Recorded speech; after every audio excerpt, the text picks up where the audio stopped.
C'est pour l'horizon 2030, la parité homme-femme reste un combat permanent pour les femmes du monde entier. En République démocratique du Congo, bon nombre de femmes militent aussi pour la matérialisation de cet objectif. Gisèle Tshilengui, actrice politique et militante pour la cause féminine, croit à l'égalité des chances entre hommes et femmes. Stéphie Mukinzi.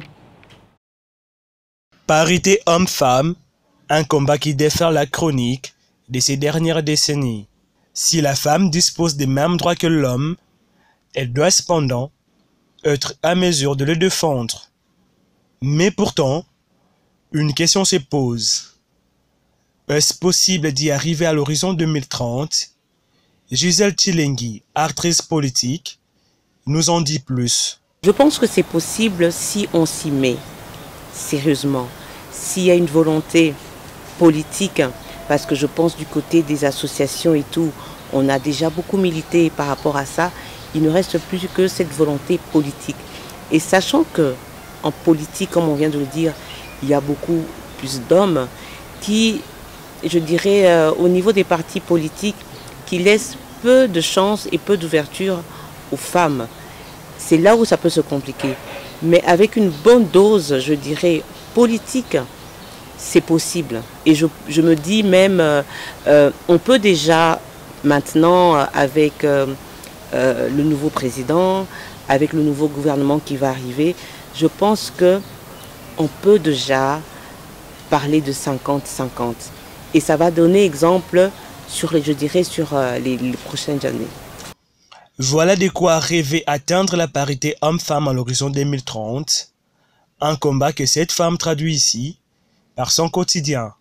Effectivement, c'est pas évident. C'est pas évident d'être femme au milieu des hommes. Je dirais des hommes qui ont toujours été là. Et arriver comme ça en tant que femme, c'est assez difficile.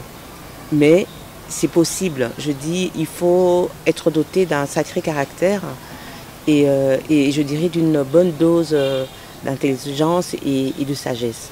L'occasion faisait l'arronditant.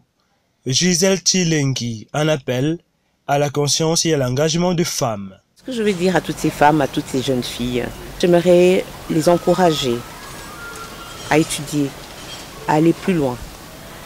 J'aimerais leur dire que c'est bien d'être focus par rapport à son avenir, mais comment il faut voir son avenir.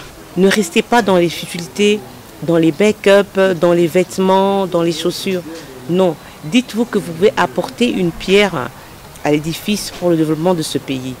Moi, je crois à la femme. Nous sommes 52% dans ce pays. Nous pouvons faire basculer beaucoup de décisions. Raison de plus que justifie que la lutte pour l'égalité des chances entre hommes et femmes est un combat qui mérite l'accompagnement de tous.